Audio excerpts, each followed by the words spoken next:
오늘은 교회에 필요한 일꾼, 교회, 하나님의 교회에 필요한 일꾼이라고 하는 그런 제목의 말씀이 되겠습니다. 우리 한번 따라서 하세요. 동명교회 필요한 일꾼이 되겠습니다. 한국교회에 필요한 일꾼이 되겠습니다. 중요한 문제입니다. 우리가 지나칠 수 없는 거예요. 우리가 일꾼 하는데 정말로 꼭 필요한 일꾼. 세상에는 꼭 필요한 사람이 있는가 하면은 있어서는 아니 될 필요 없는 사람도 있습니다. 예를 들면 부정축제로 재산을 모았으면서도 뻔뻔스러운 사람, 얻은 권세를 가지고 약자를 압제하며 위에서 군림하는 사람, 가정을 무단 침입하여 물질을 강탈하고 부녀자를 폭행하는 가정 파괴범, 거룩하신 하나님의 말씀을 빙자하여 가정교인들을 현혹하고 영혼과 육체를 지옥으로 몰고 가는 사이비 종교 집단의 교주들. 좀 끔찍하잖아요. 이런 사람들은 회개하여 새 사람이 되기까지는 너무나 거리가 먼 그런 사람들로서 이 사회에 필요치 않는 존재들이 아닌가 우리는 생각해 봐야 됩니다. 근데 예수님께서도요, 이러한 사람을 저주하신 때가 있어요. 필요 없는 사람. 자, 한번 성경 읽어볼까요? 마태복음 26장 24절 말씀인데요. 인자는 자기에 대하여 기록된 대로 가거니와 인자를 파는 그 사람에게는 뭐가 있다? 화가 있으리라. 그 사람은 차라리 태어나지 아니었더라면 제게 좋을 뻔하였느니라. 자, 누구를 가르치는 것입니까? 물론 가룟 유다입니다. 이 가룟 유다는 주님의 사랑을 배반하고 물질을 탐하면서 마리아의 선한 일도 방해하였으며 결국 예수님을 배반하고 은 30의 주님을 팔아먹은 장본인이 바로 이 가룟 유다입니다. 주님은 그에 대해서 전혀 필요 없는 존재라고 말씀하셨습니다. 예수님께서 이렇게 말씀하신 것은 꼭 필요한 일꾼도 있으며 그런 사람을 찾으신다는 의미가 있습니다. 우리 주님은 지금도 우리 동명교회를 통해서 필요한 일꾼을 찾으시고 부르셔서 사명자가 되게 해 주십니다. 여러분, 선뜻 내가 나서서 주님 나를 보내주시고 나를 사용하여 주시고 내가 정말로 하나님의 교회에 필요한 존재가 되겠습니다 라고 고백하시면 어떨까요? 먼저 이런 전제하에서 오늘 이 말씀을 우리가 잘 받아들이면은요, 정말 나도 모르는 사이에 내가 하나님의 교회에 필요한 존재가 되고 한국교회, 나라와 민족을 위해서 필요한 존재로서 역할을 감당할 수 있다는 사실을 오늘 이 시간 긍정적으로 믿음으로 받아들이면서 오늘 말씀을 깊이 생각하시고 말씀 앞에 아멘 하시기를 주님의 이름으로 축원합니다. 마태복음 9장 37절과 38절에 이런 말씀을 하셨어요. 이에 제자들에게 이르시되 추수할 것은 많되 일꾼이 적으니 그러므로 추수하는 주인에게 청하여 추수할 일꾼들을 보내주소서 하라 하시니라. 이 말씀은 하나님의 교회에 일꾼을 부르시는 주님의 심정을 표현한 말씀입니다. 주님은 여러분을 부르셨습니다. 그리고 여러분들 모두가 다 사명자가 되기를 원하고 계십니다. 하나님의 교회에서 충성스러운 일꾼이 되기를 원하신다는 것입니다. 우리 주님이 여러분들을 부르셨다고 할 때에 우리는 주님 앞에서 어떤 모습이 되어야 할까요? 주님, 저를 부르셨습니까? 제가 주님의 뜻에 순종하렵니다. 주님이 하실 일이 있으면 나를 보내주셔서 그런 마음을 가지고 주님 앞에 충성을 다해야 됩니다. 성경 이사야 6장 8절에 그런 내용이 담아 있어요. 뭐라고 그랬습니까? 내가 또 주의 목소리를 들으니 주께서 이르시되 내가 누구를 보내면 누가 우리를 위해서 갈고 하시니 그때 내가 이르되 뭐요? 내가 여기 있나이다. 나를 보내소서 하였더니. 여러분 참 귀한 말씀이에요. 물론 이 말씀은 이사야서에서 이사야가 어떻게 소명을 받았는가 하는 내용을 말씀해 주고 있는데 이사야 선지자는요 성령의 불을 받고 난 다음에는 그냥 자기 스스로 자원해서 주님 나를 보내주세요. 내가 그 일을 감당하겠습니다. 그렇게 간절히 소원하는 그런 말씀의 내용이 아니겠습니까? 여러분 이사야와 같은 또 베드로 같은 바울 사도 같은 그런 분들은 모두가 다 주님의 부르심에 순종하고 주님의 명령에 따라서 자기의 생명을 내어놓고 하나님의 일을 감당한 그런 분들이 아니겠습니까? 오늘 이 시간도 우리 주님께서 여러분들을 부르셨습니다. 나를 주님이 부르셨으니 나는 어떻게 되겠습니까? 내 모든 정성 주님을 위해 바친다고 고백해보면 어떨까요? 주님 나를 부르셨으니 주님 나를 부르셨으니 내 모든 정성 내 모든 정성 주만 위해 바칩니다. 주님 나의 기도 들으사 영원토록 주님만을 사모하게 하옵소서. 할렐루야. 주님 부르심에 순종하시고 주님 나를 보내주세요. 그런 믿음으로 오늘 또 주시는 말씀에 은혜 받으시고 하나님의 교회에 꼭 필요한 소중한 일꾼들이 다 되시기를 예수님의 이름으로 축원합니다. 오늘 본문 1절 말씀 보니까요 뭐라고 했냐면 형제들아 그래요. 형제들아 이렇게 말씀했는데 이는 바울 사도의 갈라디아 교우들을 향한 간절한 권면을 하고자 하는 부르는 사랑스러운 부름이라고 볼 수 있겠습니다. 다시 말씀드리면 형제들아 너희는 하나님 앞에서 주 예수 그리스도 앞에서 꼭 필요한 사람이 되어라. 그리하려면 내가 주는 말들을 잘 귀담아 듣고 순종하면서 실천에 옮겨야 된다. 그런 내용이에요. 이 말씀은 갈라디아 교인들에게만 주시는 말씀이겠습니까? 바로 오늘 이 시간 우리 동명교회 성도들에게 주시는 말씀으로 여러분들이 이해를 하고 그 말씀을 받아들여야 됩니다. 여러분 길 가는 사람 12사람 정도를 세워놓고 믿는 사람과 믿지 않는 사람을 가려서 그 사람의 됨됨이를 한번 살펴보세요. 저는 생각에 이렇습니다. 아무래도 믿는 사람이 안 믿는 사람보다 모든 게 월등할 줄로 압니다. 좀 나아요. 그래도 어떤 면에서 보니.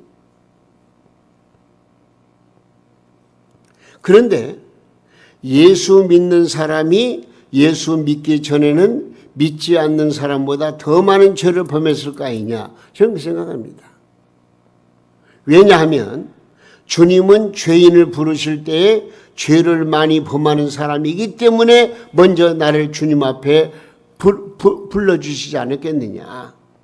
그래야 할 때에 내가 예수를 믿기 전에는 믿지 않는 사람보다 더 많은 죄를 범했을지라도 내가 예수님의 부름을 받고 예수를 믿은 다음에는 내 인격적으로, 신앙적으로, 생활적으로 모든 면에 하나님의 말씀으로 변화를 받아서 새롭게 거듭난 삶을 살기 때문에 믿지 않는 사람보다 지금은 더 훨씬 월등하게 나은 그런 삶을 살고 있다 생각할 때에 내가 예수 믿게 된 것이 얼마나 감사한지, 나를 부르셔서 믿게 하시고 구원해 주시고 하나님의 자녀 삼으시고 그래서 말씀으로 순종하며 살아갈 수 있도록 인도하신 그 은혜가 얼마나 감사한지 말로 다 할 수가 없어요.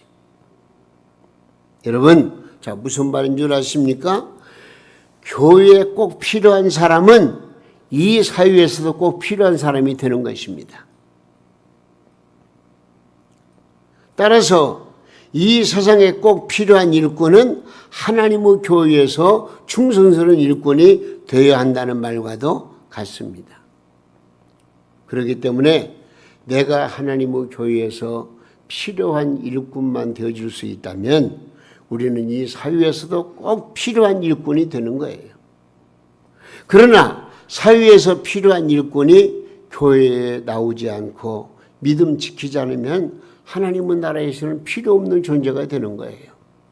그러므로 가장 먼저 우리는 세상에서 필요한 존재라고 존재가 되기 이전에 먼저 하나님의 교회에서 필요한 존재가 되어지면은 그 사람은 바로 이 사회에서도 필요한 사람이 될 수 있다. 이렇게 우리가 생각해 보면은요, 하나님의 교회에 필요한 일꾼이 얼마나 중요한 일인가 하는 것을 우리가 생각하면서 오늘 말씀을 이해해 주시기를 바랍니다. 그러면 먼저 하나님의 교회에서 꼭 필요한 일꾼은 어떤 사람이냐 따라서 해보세요. 자기 자신을 살펴볼 줄 아는 사람, 내 자신을 살펴볼 줄 아는 사람이 하나님의 교회에 꼭 필요한 존재예요. 자, 1절 하반절 말씀에 뭐라고 했냐면 너 자신을 살펴보아. 또 4절 말씀에는 뭐라고 그랬어요? 각각 자기의 일을 살피라. 살펴보아, 살피라. 이 1절 말씀은 다른 사람이 혹 범죄한 일이 드러날지라도 온유한 심령으로 바로 지도하되 먼저 나 자신을 돌아보고 회개할 일이 있으면 회개하라, 그런 말입니다. 그렇지 않으면은 시험의 올무에 걸리게 된다, 그렇게 말씀하셔요. 그러면 어떤 시험입니까? 3절 말씀을 보면은요, 되지도 못하고 된 줄로 생각하는 교만한 시험입니다. 자신이 죄인임을 고백할 줄 모르는 사람은 교만한 사람이요, 그는 결국 시험의 올무에 걸려 넘어지고 마는 것입니다. 그러면 우리는 나의 무엇을 살필 것입니까? 고린도후서 13장 5절 참 중요한 말씀이 있어요. 한번 읽어보겠습니다. 너희는 믿음 안에 있는가? 너희 자신을 시험하고 너희 자신을 확증하라. 너희 자신을 시험하고 너희 자신을 확증하라. 이 말은 무슨 말입니까?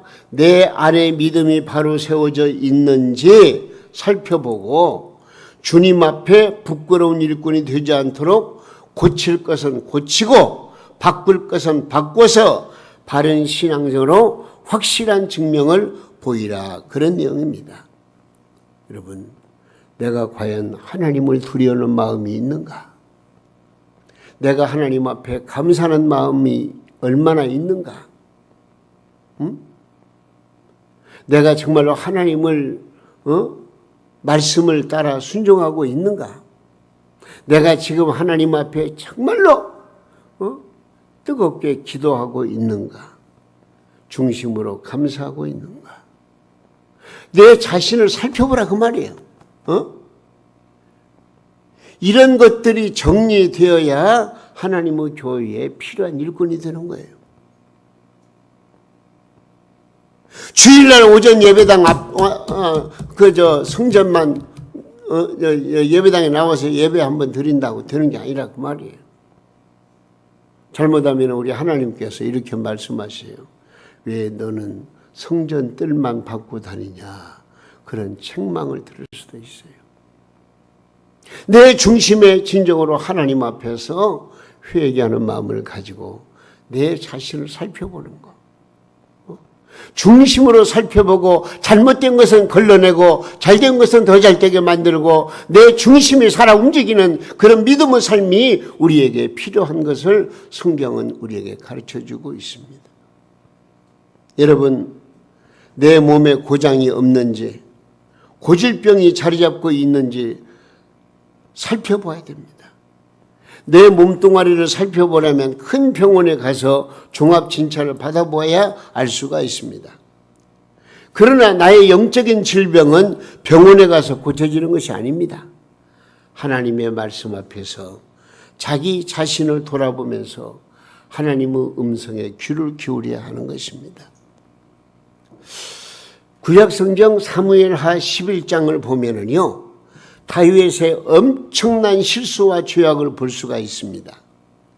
이 다윗은 충신 우리아의 아내 밧세바의 육체를 범하였고, 또한 그 밧세바를 자기 아내로 삼기 위해서 그 남편 우리아를 전쟁터에 내보내가지고 죽게 한 그런 장본인이 바로 다윗입니다.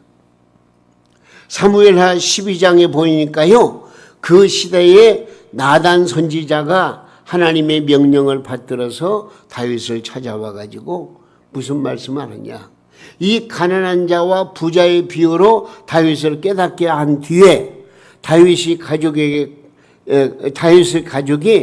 칼에 의하여 죽임을 당할 것을 책망하고 경고하였습니다.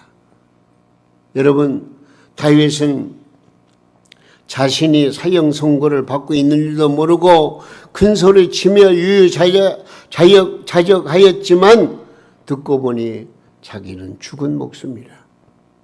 하나님이 나를 죽인다고 하면 죽일 목숨이에요. 죽은 목숨이에요.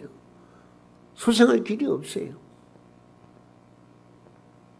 암덩어리가 부풀어 오르며 온몸에 퍼져가고 있는 줄도 모르고 세상과 짝하여 어설프게 신앙생활을 하다가 어느 날 병원에 가서 진단을 받아보니 남은 생명이 6개월이라, 6개월 인생에 더여 그때야 하나님 나 살려주세요라고 애원하는 그런 사람들을 보았습니다. 여기 지금 다윗은 나단 선지자의 말을 듣자마자 어떻게 됐습니까?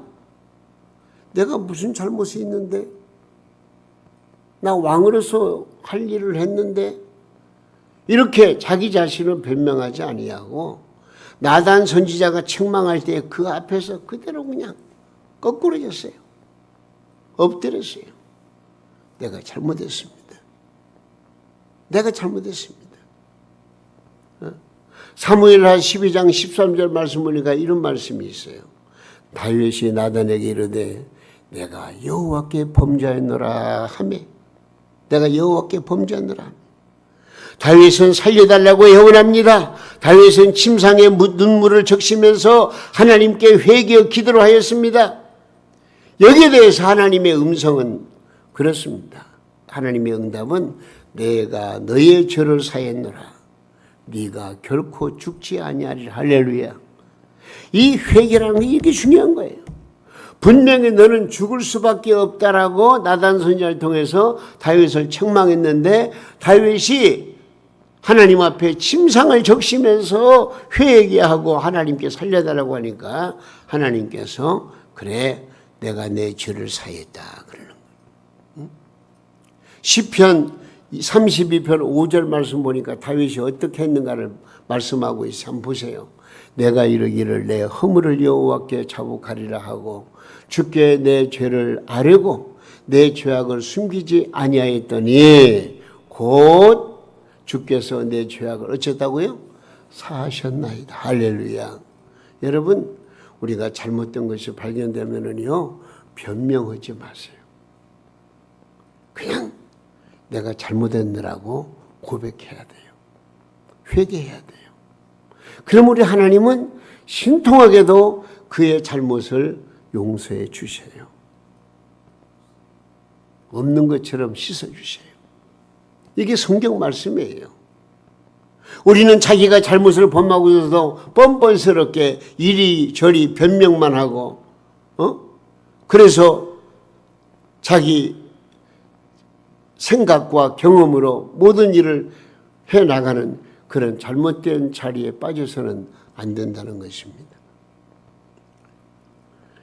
우리는 하나님 앞에서 늘 내 중심을 내어놓고 하나님 잘못했습니다. 용서해 주세요.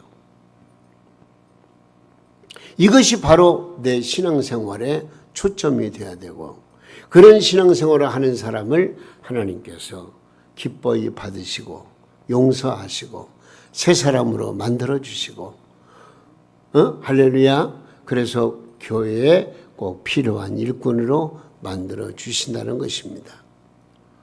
우리도 이 시간 하나님 앞에서 자신을 돌아보고 회개해야 되겠습니다.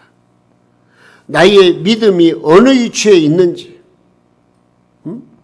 부끄러운 믿음은 아닌가? 어설픈 믿음은 아닌가? 희생이 없는 믿음은 아닌가? 기쁨이 없는 믿음은 아닌가? 확신이 없는 믿음은 아닌가? 헌신이 없는 믿음은 아닌가? 형식적인 믿음은 아닌가? 눈가림만 하는 믿음은 아닌가 한번 살펴보자고요. 이런 것들이 내 마음속에 잔존하고 있으면 우리는 하나님 앞에 회개해야 돼요. 회개해야 돼요. 그리고 용서함 받아야 돼요. 그래야 우리가 주어지는 삶 여건 속에서 모든 시험을 이기고 승리할 수가 있는 거예요. 이런 성도에게 하나님은 놀라운 복을 베풀어 주시는 것입니다. 그래서 저는 찬송가 성령이여 강림하사 이 찬양을 저는 아주 참 감사히 불러요. 성령이여 강림하사 나를 감화하시고 애통하며 회개한 맘 충만하게 합소서. 우리 함께 예수여 비오니 나의 기도 들으사 애통하며 회개한 맘 충만하게 합소서. 내 자신을 살필 줄 알아야 돼. 그리고 또한 따라서 해보세요. 교회를 위하여 서로 짐을 지는 성도이다. 네, 이게 교회에 필요한 일꾼이에요. 5절 말씀 뭐라고 그랬죠? 5절에 각각 자기의 짐을 질 것이라. 그 다음에 2절 말씀 보니까 너희가 짐을 서로 지라. 그리하여 그리스도의 법을 성취하라. 그렇게 말씀해요. 하나님께서는 이 세상 모든 사람에게 각기 다른 재능을 부여해 주셨습니다. 따라서 인생은 어느 누구도 혼자서는 살아갈 수가 없고 서로의 가진 재능을 맞추어 협력해야만 아름다운 가정, 활기찬 사회복지 국가를 만들어 갈 수가 있는 것입니다. 사실 아무리 연약한 사람이라고 할지라도요, 남을 도와줄 능력이 어느 구석인가 있습니다. 그래서 바울 사도께서는 데살로니가전서 5장 14절에서 이런 말씀을 하셨어요. 뭐라고 말씀하세요? 마음이 약한 자를 격려하고 힘이 없는 자들을 붙들어주며 모든 사람에게 오래 참으라. 그래. 내가 약할 때 나의 친구가 나를 돕고 그가 도움을 필요로 할 때 내가 그를 돕는 것이 곧 이것이 뭐예요? 서로 짐을 지는 거예요. 짐을 서로 나누어지면은요, 이것이 두 사람 사이에 단순한 가벼워진다는 산술적 의미 외에 서로 삶을 함께 살아가고 있다는 영적 기쁨과 평안도 함께 갖게 되는 것입니다. 하물며 우리가 하나님이 원하시는 일을 성취하기 위해서는 하나님의 교회에서 우리 모두는 기쁨으로 서로의 짐을 져야 됩니다. 기쁨으로. 짐이 무겁다고 투덜거리지 말고 남의 짐을 나도 짊어질 줄 아는 그런 여유가 있어야 되는 거예요. 사실 성경 보니까요, 초대교회의 부흥은 바로 성도들이 서로 짐을 나누어 지는 데 있었습니다. 한번 성경 읽어볼까요? 갈라디아서 2장 9절 말씀인데 이런 말씀이 있어요.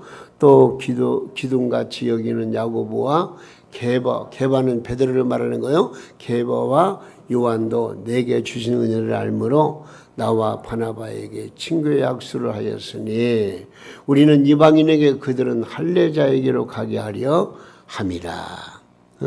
여기에 나오는 사람들은요, 각자 맡겨진 사명을 충실하게 감당한 분들입니다. 그래서 할례자에게로 가서 복음을 전하는 베드로와 야고보와 요한. 그래서 베드로는 하나님의 말씀을 열심히 전했고 야고보는 열심히 무릎 꿇어 기도했고 요한은 하나님의 사랑을 널리 전하는 그런 각자 임무를 맡았어요. 각자 짐을 졌어요.